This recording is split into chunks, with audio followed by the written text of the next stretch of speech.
when you work with anything electrical, always unhook your battery. At least unhook your negative.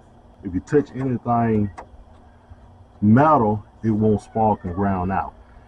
It may blow a fuse or anything may happen.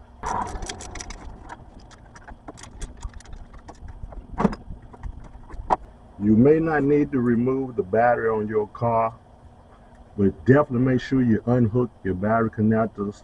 Most importantly, is negative. I'm going to remove this battery in this car. This is a Honda Pilot, so it'll be easier for me to get to the starter. Next, I'm going to remove the battery tray. I also have this metal tray down the bottom with 4 bolts. Now we're ready to take the starter off. Some starters have 2 bolts and some have 3.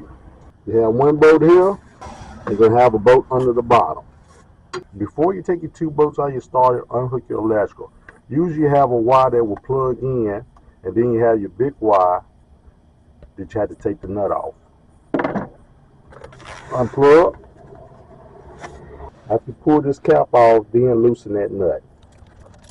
The tools that I keep in the car wasn't working. I didn't have the rest of my good tools with me, so I had to go to a store and buy this. If you're working too hard, you're not using the right tools. Once you loosen them 2 bolts, one at the top, one at the bottom, some starters have 3 bolts. Once you take your bolts out, then your starter will come off. Now that I've taken them 2 bolts off, the starter has came out. Now I'm ready to put the new starter back in.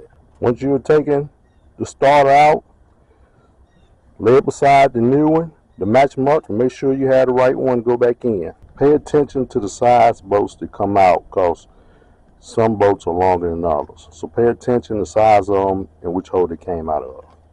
Once you put your starter back on and tighten your bolts up, put the electrical back up. Got this one that plugs in right there. This is your battery wire on your starter. Put that on now. Tighten it up tight. Put this boot back on now.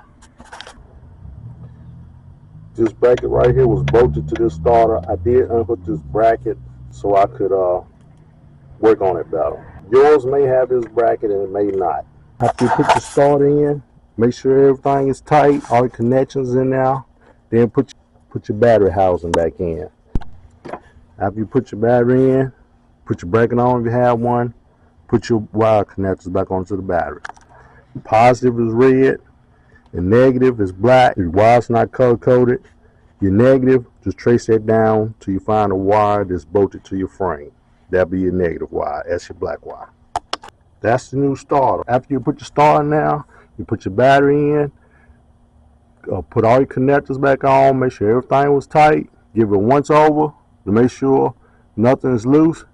Last thing to do is crank it up.